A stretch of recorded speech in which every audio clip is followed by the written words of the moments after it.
Je suis ultra malheureux, je sais pas quoi faire de ma vie, j'ai plus de meufs, je suis le dernier de la classe, j'ai 5 ans de lycée, j'ai redoublé 2 fois, bref, j'ai plus rien. C'est pas du tout une accroche putaclic, c'est ma putain de réalité. Et si je fais cette vidéo, c'est que je sais qu'il y a beaucoup de gens qui partagent sur les réseaux des vidéos de leur soirée, leurs plus belles photos, leurs vacances, etc. Alors qu'en réalité, ils sont profondément malheureux. Donc je sais que c'est une vraie problématique sur les réseaux et je connais beaucoup trop de gens qui ont un Insta de ouf et qui font 15 000 stories pour masquer leur mal-être. J'ai 24 ans actuellement et je peux vous assurer que ma période du lycée, donc de mes 15 ans à 20 ans, a été la pire période de ma vie. Donc dans cette vidéo, je vais vous montrer comment je suis passé d'un dernier de la classe à quelqu'un qui est indépendant financièrement, qui kiffe sa vie, qui lance les projets qu'il veut et qui gagne son blé. Donc je peux vous assurer que j'ai détesté cette période du lycée pour plusieurs raisons. J'ai été dernier de la classe, j'ai redoublé ma première S, j'ai redoublé ma terminale S parce que j'ai pas eu le bac. Donc en gros, j'ai fait 5 ans de lycée, c'est-à-dire 2 ans de plus que tous mes potes. Et je savais déjà à cet âge-là que j'en avais rien à foutre des cours, que j'étais très mauvais à l'école et que j'irais pas bien loin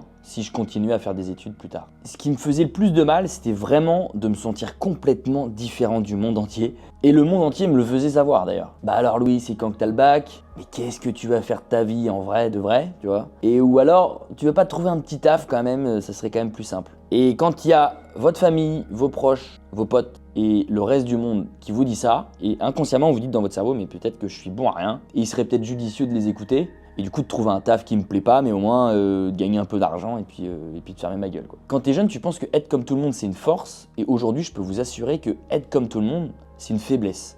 Pourquoi? Parce que ma force aujourd'hui, c'est d'être authentique, c'est d'arriver à être moi-même. Ça me permet de prendre confiance en moi, c'est-à-dire je ne mets plus de barrières, j'ai plus d'anxiété, j'ai moins de stress parce que je suis aligné avec moi-même et je sais ce que j'aime, je sais ce que je veux. Aucune personne pourra changer ça, que ce soit ni une meuf, ni d'un super pote, ni ma famille, parce que je suis profondément aligné avec ce que je suis. Et là où ça me sert aussi sur le professionnel, c'est que je crée du contenu, c'est facile pour moi d'être moi-même derrière une caméra.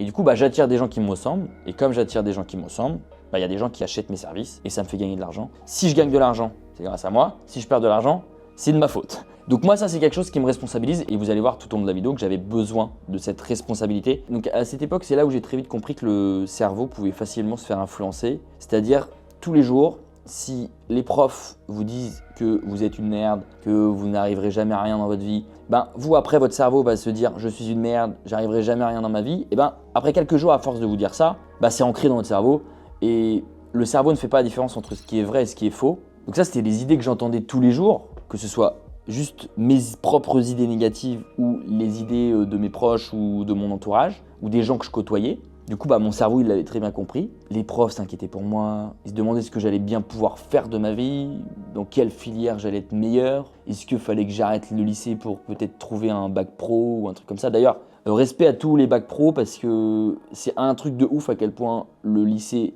général chie sur les bacs pro. Alors que je connais des plombiers qui font beaucoup plus de fric que des pseudo-mecs qui ont fait bac plus 5 après un bac S ou un bac général. Donc franchement, gros respect à tous les bacs pro, ceux qui regardent.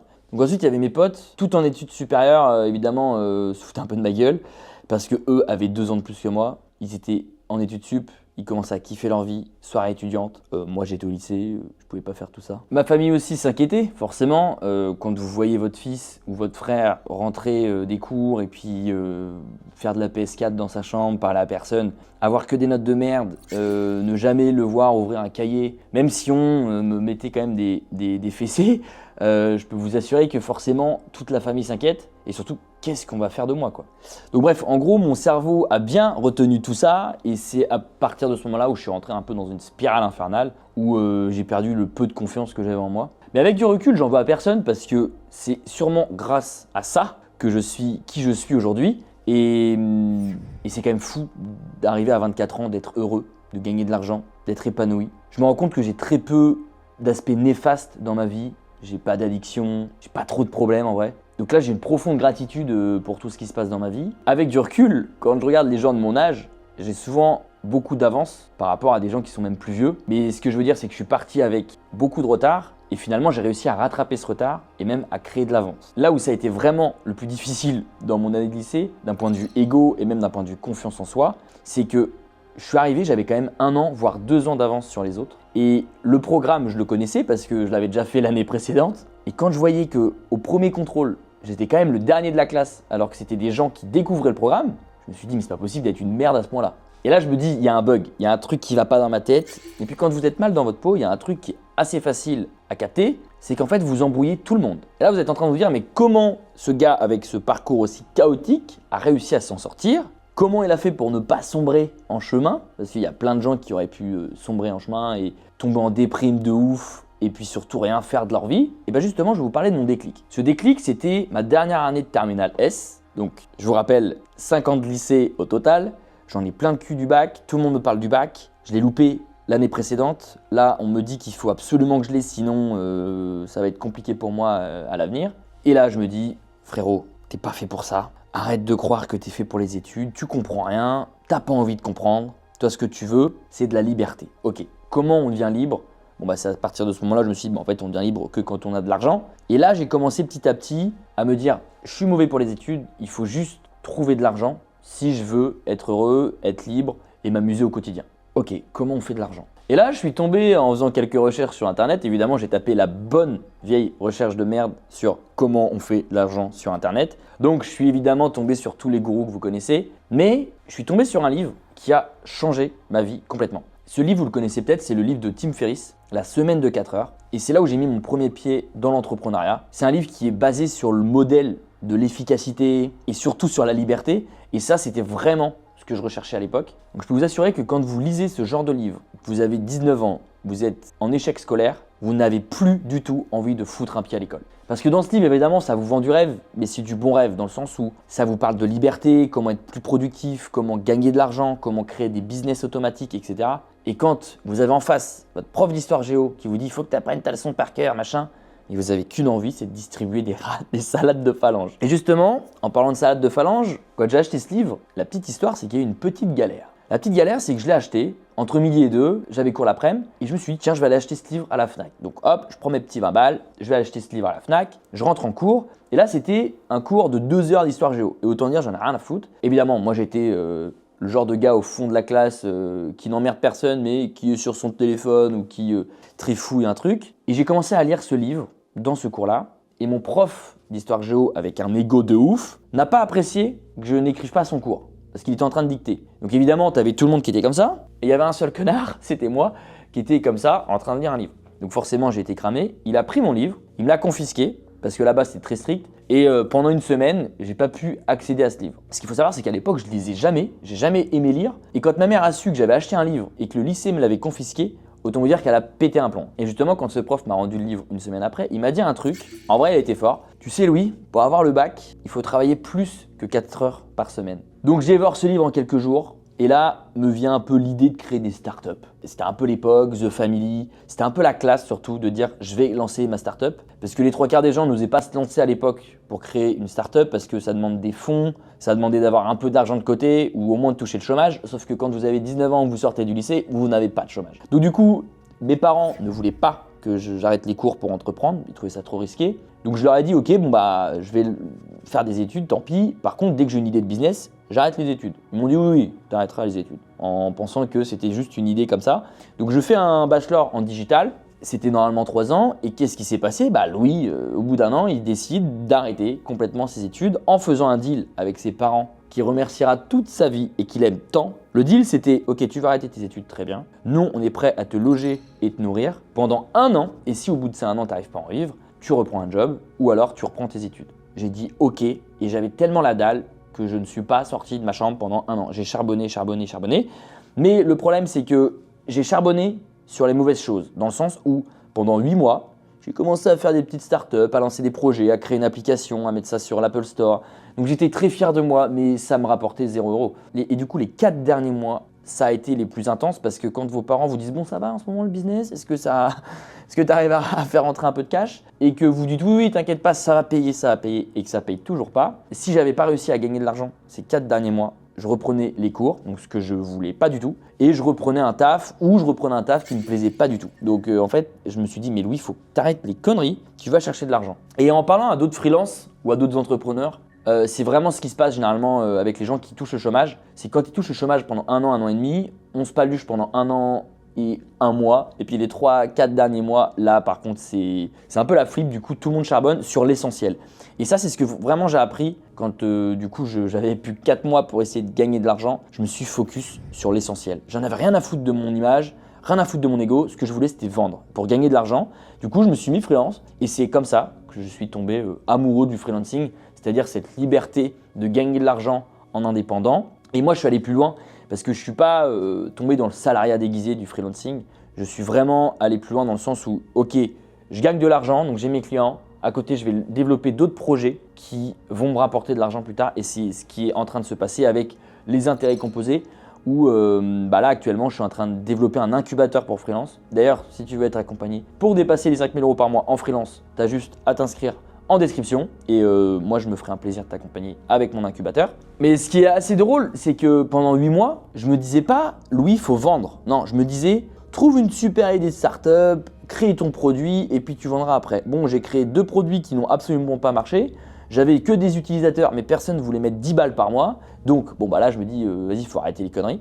Mais le problème, c'est que je me disais surtout, avant de vendre, je me disais apprends d'abord des choses, mais je me disais surtout je vais attendre. Je vais me former et puis j'irai vendre plus tard. En fait, c'est juste parce qu'on veut retarder l'échec. On a peur d'être confronté au marché, de demander aux gens de l'argent, en échange évidemment d'un service. Et du coup, on se dit non, mais il faut que j'apprenne encore plus. Tu vas voir, les gens après, ils vont venir à moi. Ça marche pas comme ça. En réalité, si vraiment vous voulez faire du cash, il faut aller toquer aux portes et justement dire voilà, j'ai un projet ou voilà, j'ai un service, voilà ce que je peux t'apporter en échange de l'argent.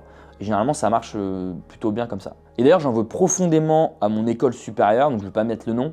Mais parce qu'en fait, on nous apprend des trucs qui nous servent pour être employés. Donc on nous apprend, moi on m'apprenait à faire du Photoshop, à faire un peu de montage vidéo, machin. On m'apprenait tout sauf à vendre.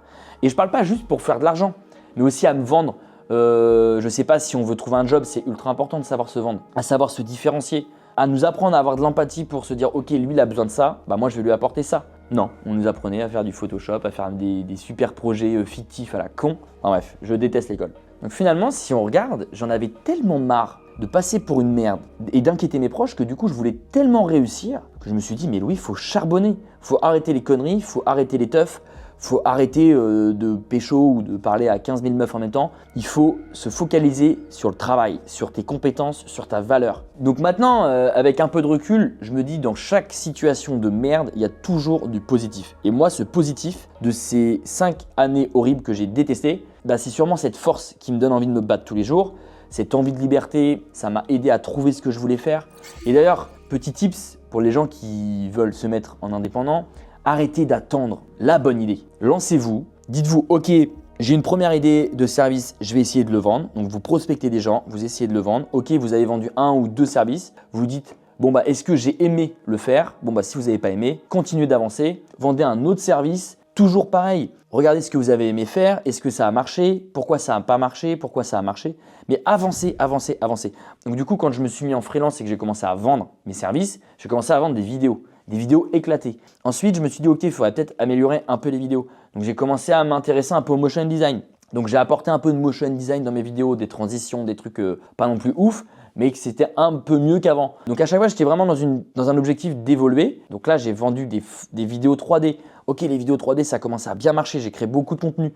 Donc j'avais de la visibilité. Donc j'ai commencé à vendre des formations pour apprendre à la 3D. J'avais beaucoup de visibilité sur LinkedIn. Donc j'ai commencé à vendre des formations sur LinkedIn. J'ai vendu aussi des collaborations long terme, donc de la sponsorisation sur LinkedIn. Dans toutes les étapes de ma vie d'indépendant, je regardais ce que le marché avait besoin, je regardais ce que moi je savais faire et ce que j'aimais faire et je me suis dit ok, bah, je vais trouver un truc entre les deux, entre ce que veut le marché et ce que moi j'aime faire. Donc j'ai vendu des formations, j'ai vendu des vidéos 3D, j'ai vendu de la sponsorisation, j'ai vendu du coaching et là, avec tout cet apprentissage de ces 2 dernières années, je vends un incubateur. Donc arrêtez de chercher la meilleure idée pour vous lancer, en fait il faut juste une idée, en fait il faut juste être dans l'action parce que c'est l'action qui va vous apporter justement de l'apprentissage et c'est cet apprentissage qui va vous apporter de l'argent sur le long terme et du coup un retour sur investissement. Donc comme je vous le disais, j'ai commencé à bien fonctionner sur LinkedIn et j'ai commencé à vendre des collaborations long terme là où tous les autres vendaient des posts en one shot et du coup moi ça a cartonné et d'ailleurs en ce moment je suis en train de collaborer avec 2 super outils que tu dois utiliser si tu es freelance. Le premier outil c'est Abi, donc c'est le logiciel de comptabilité